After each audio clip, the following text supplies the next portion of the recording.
I first make sure they have a solid foundation. Do they meet my same core values? And that is to be knowledgeable, helpful, and present for the client. I don't want a shark agent on my team. Don't come in here trying to be super slick. That's not me. Go to New York or whatever. That's not it, because I want to build our brand on being helpful and like integrity. And so if they have those first, then I'll identify like, okay, well, can they handle the task? How much can they handle? And do I have the time to invest in them to bring them up to speed? So it's 50-50. If they do, then I keep them. And if not, I release, if it's not both those things, core values, competency, and willingness. So I'm okay to release agents, clients, whatever is not moving forward.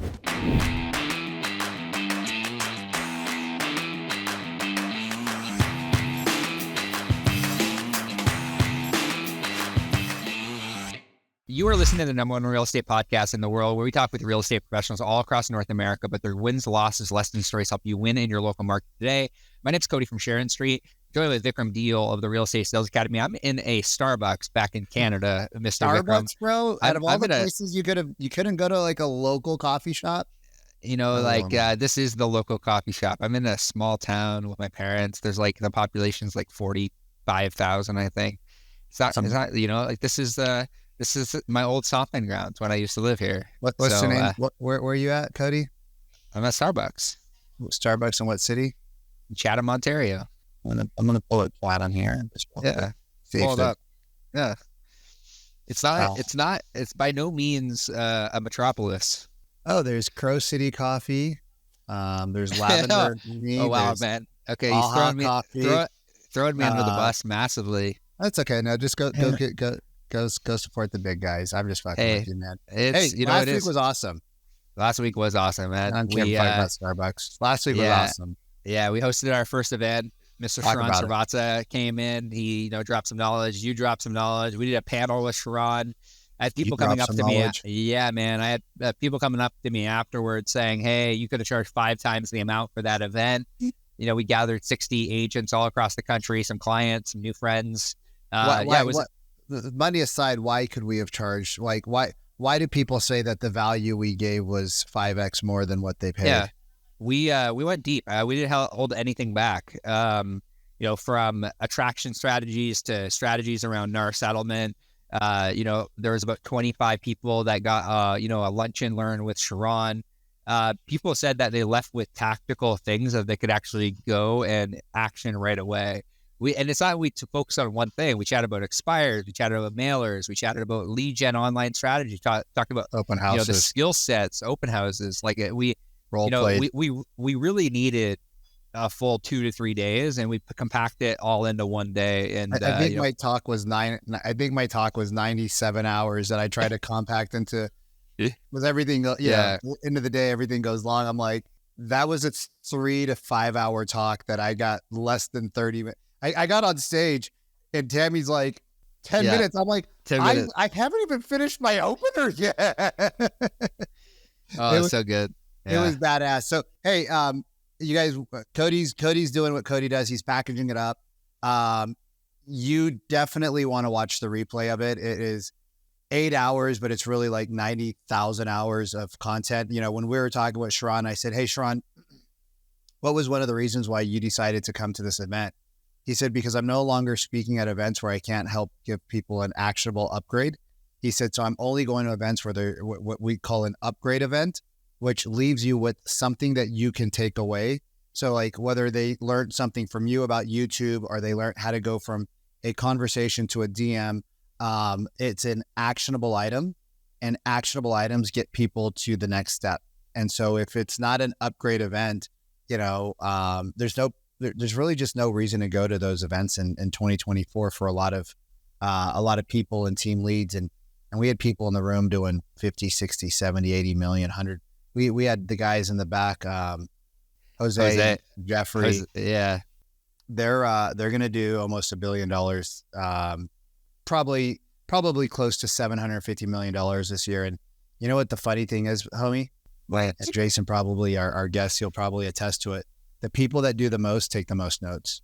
The people that do the least, they're on their phones the most. It's funny. The guys that are the busiest are the guys that are the most focused, and it's the gals that are the busiest are the most focused, right? We had the dream team there from from Sacramento. Some of your clients been with you for a long time now.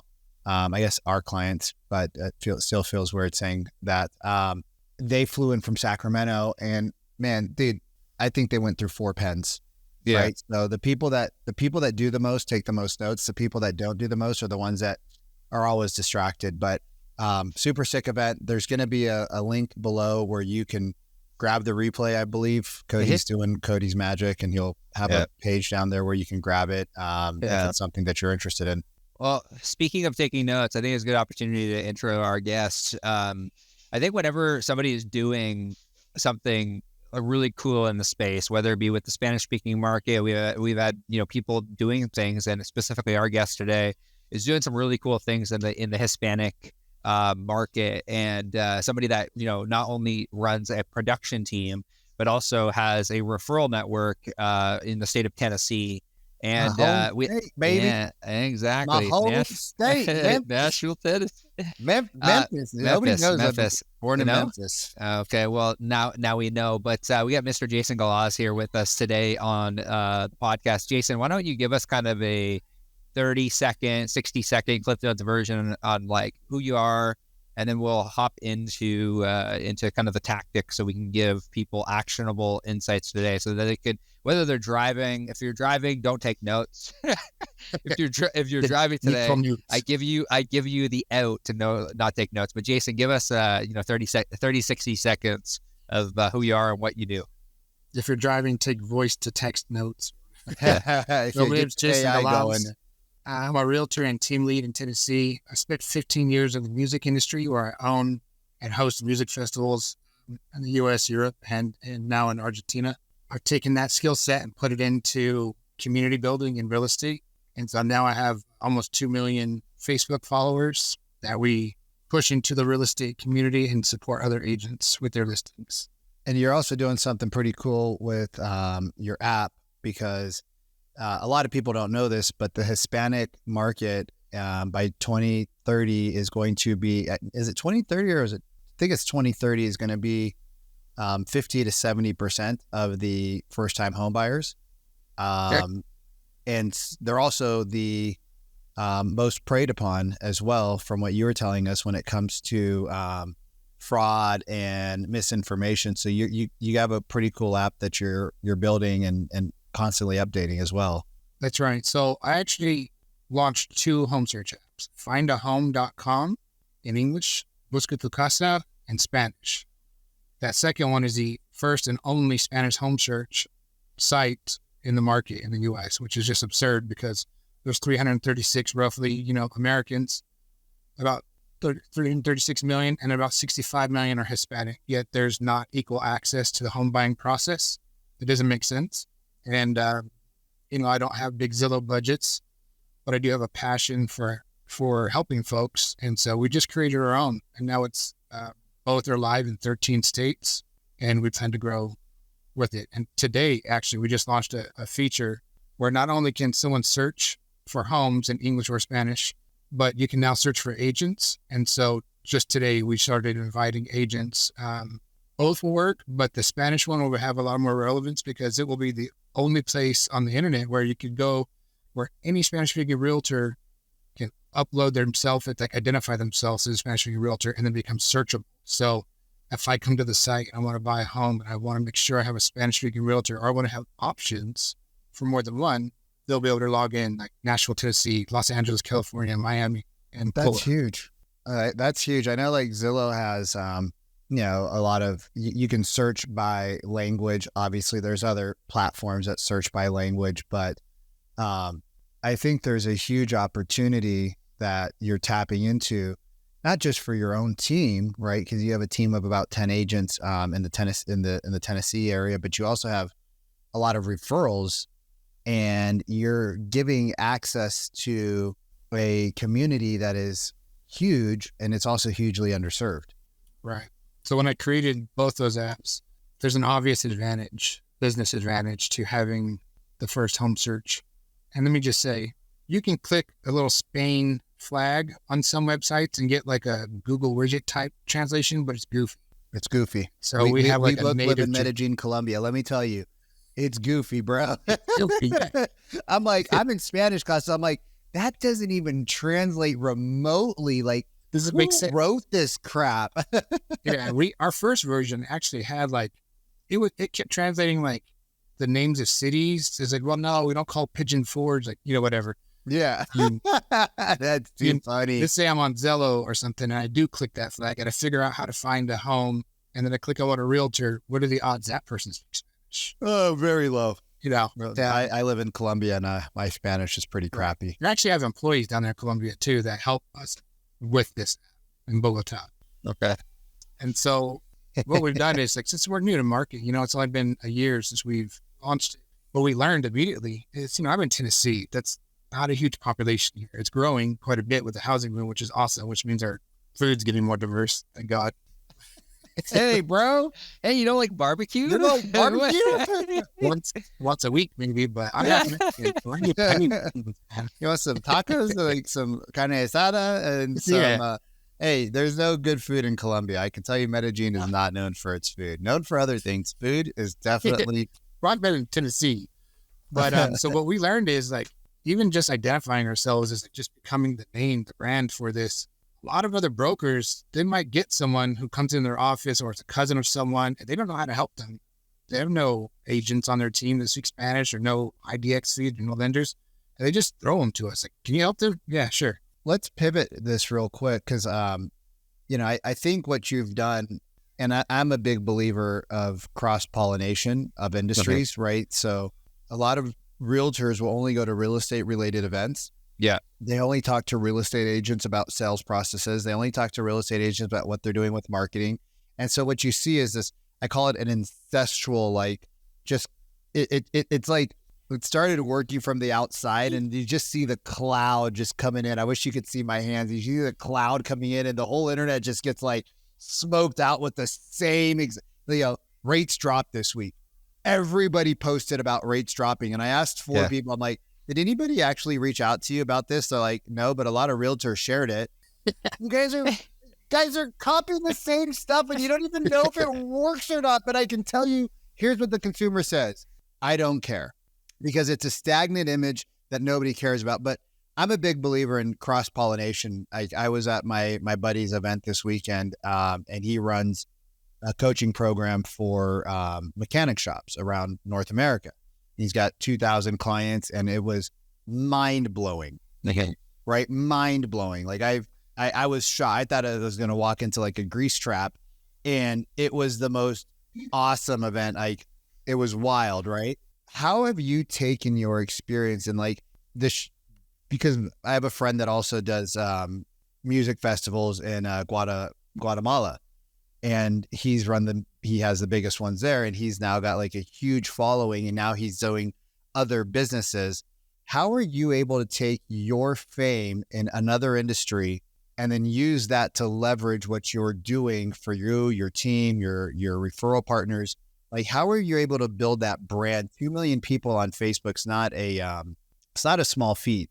I mean, like, it's pretty wild. So how are you leveraging all of that notoriety and cross-pollination?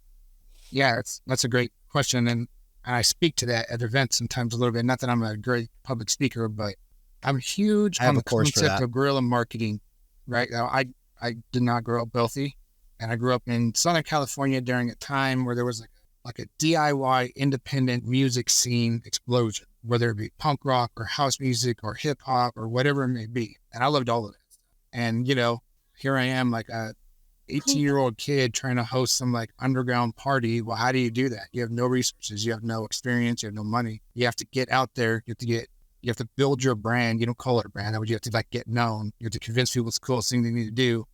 Get them there, get them to pay, not sneak in, all these things. And it might be some crazy, like, broken into warehouse, like in the middle of nowhere, like crazy stuff. We've been to those. Yes. I've been to those, and they were sketch and they were scary. Like, I'm not going to lie, they were sketch and scary. Sketchy and scary. Yeah. Well, I would have been the guy putting it on.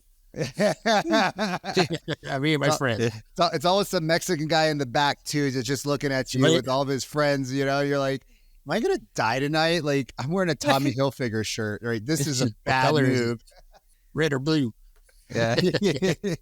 Well, so anyways, that built a skill set. For one, I'm not afraid to do what I'm not expected to do, and to get in front of people. And like now we'd say door knocking. Well, I don't like door knocking, but the concept of going out in the streets and meeting people and talking to people and doing what you got to do to get the word out, building community is a big thing, especially like in social media these days. You can build online communities. Yeah. And that is, so for example, I started a music festival. It's called Muddy Roots Music Festival in Tennessee 15 years ago or so. I think it was my 15th one. And it was just like independent underground bands no one heard of. And then I didn't realize till afterwards, well, first of all, it was a terrible financial decision. It was dumb. Dumb. It was just dumb. I was like broke for a year. I was only a screen printer at that time. So I was like, oh, I'm in debt now. I got to print shirts for a whole year for free. But anyways, what I didn't realize is that there was a need for these type of bands to have a home. They weren't big enough. They didn't have their own following in each town. You know, you like drive to this town 3 hours away, drive to that. You're getting like 50 people if you're lucky. But online, people could be your fan from everywhere. And so we built I guess you could call it a brand now, the Money Rich brand, to where we did our event and then people come to our event and they learn they could do it themselves. And so they go doing their own. And there's like 30 other music festivals now that all spawned off of this one. And so we went and did more of them, like in Chicago and Indiana and Mississippi. We did one like in Belgium for the last 12 years. We're doing our first one in Argentina. Crazy. The concept is, can you do one in Medellin so we can come for free? Yeah. Maybe there are some bands there in my music community. And so we now do the same thing in real estate, you know, in a time where adults like to, like, if we find entertainment just scrolling homes, because we're like, you know, that age, people like to Zillow Gone Wild or whatever. Look at my phone. What are you doing Friday night, bro? I'm looking at home. Scrolling on Zillow. Scrolling on Zillow. And like at the same time that they're building their following doing that, I just started doing the same naturally. Just, you know, I like to look at them. I like some crazy old Victorian home. I like some bunker that's for sale, whatever, crazy stuff. So started just sharing stuff like that online. Created a Facebook group called Find a Home in Tennessee. I was just a solo realtor at the time, and it lit up. I mean, there's now 272,000 people in just that one. Crazy. Where all we do is it. And so now that we've built these communities, we've learned like the best way to do that is to not be like protective, you know, like this is just my mindset of abundance. I learned that through coaching. And it's like, oh, well, let's just share our resources and have and that 272 is now current to 2 million. So what's really interesting to me, and like I would love to kind of get into the psychology of this, because like, you know, you identify as a promoter, like, you know, because you are a promoter, like you promote, you know, and I think that like, and I'd be curious to know like how you interact with the people on your team, and then how you interact with your referral. Like, is that an ethos that you share with them, where it's like you have to be a promoter as well? Because I was having a conversation the other day with a team. They have like 20,000 leads in their database. And, you know, we were going through their call log, and I'm like, let's just pull up your call log. How many times are like, you know, your agents actually calling these leads that are sitting in the database? They're like, yeah, they make maybe 50 calls a week. And I'm like, that's crazy to me. And And so many team leads and so many agents so scared. They're scared, and they're scared to be a promoter. They're scared to come off as like, hey, I have something good. My service is great. I can really make a difference. I can help you find your dream home. Like, how do you kind of like help people shift from when they walk into the space that, you know, they're scared, they lack confidence, to kind of having that promoter mindset? That's tough. It's a tough call, because it's kind of like, you're either hungry or you're not. Like I learned, one thing I heard from John Chepak is like, you can't motivate people to do things, but you can, let's just say like you can facilitate the environment where they can choose to succeed. And so I've learned is to lead by example, just to show them, you know, sometimes I get too busy because I'm off being an entrepreneur, but you know, I took like a whole month and I was like, all right, I'm going to be a realtor this month, like to that 2 months ago or so. And I landed like 28 listings or something. I was like, you all have the same phones. You all have the same database, all the same tools. Everyone could be doing this. And that inspired a lot of growth within my team. Let me ask you this question. You talked about coaching, mentorship, right? How has that impacted you, and where you were and where you're at? Massively. I'm always just curious and trying to learn anyways, and have been ever since I was a kid. But in the last 2 years, it really has opened up the path to like unlimited growth of where I'm going to go. And I'll say that, and not to do the whole like brokerage plug thing or something, but the brokerage I chose because it was just different, and it had more reach. It was across multiple states. And then once I get in there, I learned that some of the agents at the very top were just very open to sharing. You could just hop onto their Zooms and mastermind or whatever. And I ended up, one of them owns a coaching academy, whatever you want to call it. And they posted a very tactical style coaching program where it was like, you can learn to be an integrator. You can, like, he basically monetized every department within his brokerage or with his team, and now they all coach. And I was thinking, man, I don't need another motivational conference. I don't need to go there and jump up and down and scream to like techno. I need tactical stuff, you know? I mean, that's fun and it's motivational, but then you go home, you go to sleep, and you don't do anything. So there is the beer home team in San Diego. They're the ones who I joined for a year, and I just flew out there every 3 months and just sat and shadowed. I needed to see with it, and very open, very transparent folks. They're the ones who introduced the concept of mindset of abundance. And I was like, oh, you can't, because you have this concept in your mind that like the business owner has to be like, however much money I earn is a secret. Yeah. Everything's closed. Man, they literally like open their books and here's what we do. And I was like, man, this is like, I don't need to be afraid. It's really funny, man, when you say that, because when I had my team, and we do it now with our current team, but we do it more with like our leadership people. I would show them, I'm like, hey guys, this month we have 40 grand in marketing. We have 40 grand in payroll, and we're currently sitting at $0.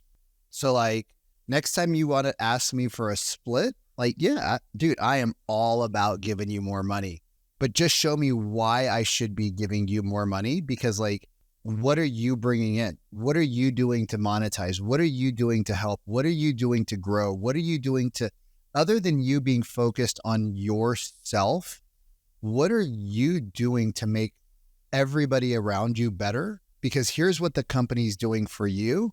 And you just have one or two of those conversations. And then every month we just open book, open doors. It's like, hey, we're talking numbers. Dude, my agents didn't want to see how much money we spent.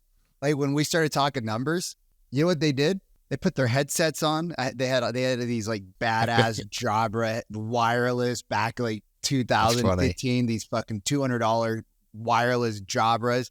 They had multiple monitors. They put their headsets on. They tightened up their ties a little bit, and they all started working because they're like, oh shit, Vic's talking numbers. We don't want to be in that room, because they never were happy with their numbers. So like when we talked budget, and we did it once a week with my assistant, she brought me numbers once a week. They all worked harder. So I was like, yep, maybe we should do numbers every day. Yeah. And just understanding the environment you're in and what it takes to build it. Why do you think people are so scared to show their numbers to their teams? Because you go to conferences, you go to these events, and these big companies, like the leaders, right? They're like, hey, this month we did 10 million. This is where the money went. And they break it down, whiteboard it out. And everybody's like, oh, that's awesome. And then they go home, and then they like, their books are like this secret Bible where they're like, nobody can see it. Why do you think leadership is so scared to show that they're making money or they're not making money to their people? It's just an antiquated business mindset, really, kind of from another era where you just kept your own, or you're not doing as well as you're presenting yourself. Yeah. You know, there's that concept. To me, that's like, if I wasn't doing as well as what I wanted, I would be like, guys, look, there was stretches where my team made more money than the company did. And I didn't get paid if there's no money in the bank, then I didn't take a check. I was the first person to get the check knocked off.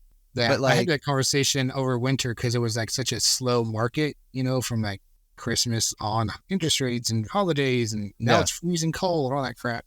And one of my assistants was talking about money, and I was like, here's how much money it takes every month for the team to run. How many sales have we had in the last 6 months? It's lower. Where does that money come from? Me. Yeah. Daddy. Yeah. Not contributing to the machine Yeah. breaks.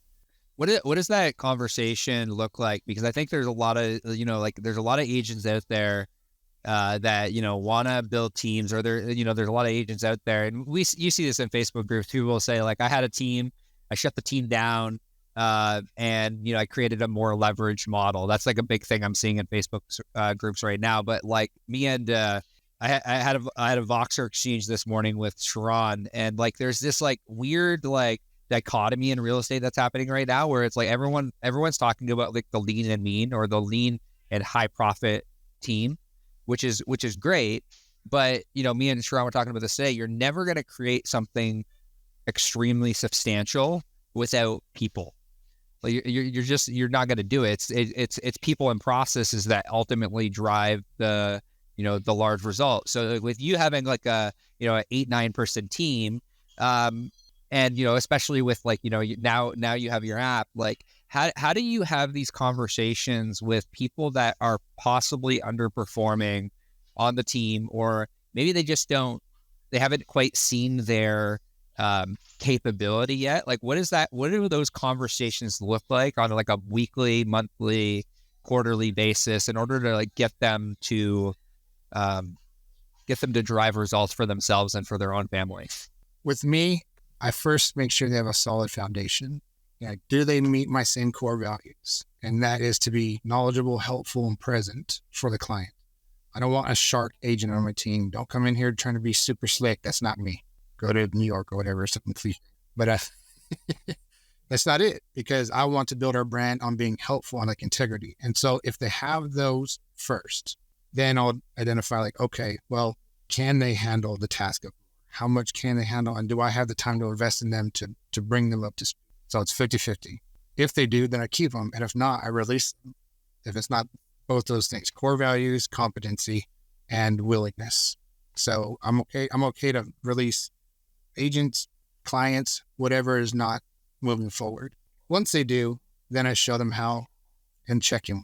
But I'm a little bit of a smoke and mirrors too, because I'm a small team, right? I only have, I keep less than 10 agents usually on my production team. You made a choice to have a sniper team. Sort of. Okay. So I understand, I go to these leadership conferences and summits, and whatever, all the words. A lot of them are under the Chip Black umbrella. I really enjoy that one because it's like really high performing leaders or brokers. And a lot of them will say, the largest army wins. You need to have people. And I get that. And I agree to that. I believe in it. And so mine really is, but separately. I'm not a production team. I'm more of a referral team. I only have 10 production agents, but I have over 100 referral agents just in my team. It doesn't matter what brokers are. So that is my army. Yeah. And I just treat them as if they are on my team. And I appreciate that. And I think that I like, we got to wrap up here. But like, I really hope everyone listening understands what Jason is saying here. And like, I want to recap here. It's like, you have radical clarity on what you want, like the model that you want. And I think a lot of agents struggle and they see, like 100-person team, or they see a 50-person team, or they see a team, but it's like, if you don't first understand what you want, it's hard to build what you want. Like, it's like everyone's model is different. And like you said, like, it's like, I want to be more of a referral team. So you got extremely clear on that. It's like, hey, we have 10 agents in production. It sounds like you're happy with that model. And I think that, every model works. It's just a matter of finding the model that works best for you. Jason, wrapping up here, if somebody were to want to reach out to you, or maybe they're looking for a Spanish speaking agent, where is like the best place that we can kind of send them in order to kind of either have a conversation with you, or maybe you can plug also the app as well, so that everyone understands and has a good idea of where to go to kind of learn a little bit more about what you're up to. Right. 2 of them, findahome.com and buscatucasa.com. I encourage all realtors to sign themselves up as like their own free profiles to become searchable in the database. Because in a market, in a time, in an industry where we're expected to pay massive corporations for leads, I'm just going to give you your own option to create your own and not charge you for it. That's my guerrilla marketing tactic on a strike back. So findahome.com, buscatucasa.com. Jason, man, really want to say thank you for sharing so openly and freely today. And really want to say thank you for listening to another episode of the Our Agent Podcast. If you got any value today, all we ask is that you go over to YouTube, subscribe, go to iTunes, leave us a review. It helps us reach more real estate agents. Very similar to Jason. We don't monetize these things. We just want. Should, though. I mean, we should. If Busca tu Casa wants to sponsor, What's the spot? I'm all about taking pesos, Colombian pesos, and or Colombian pesos? US dollars. I don't think we want any Canadian dollars, but We just need a few 100,000 agents to sign up first. Yeah, exactly. Well, who knows? Jason wants to say thank you. Want to say thank you for tuning in another episode of the RE Agent Podcast. We'll see you soon. Thank you. Awesome.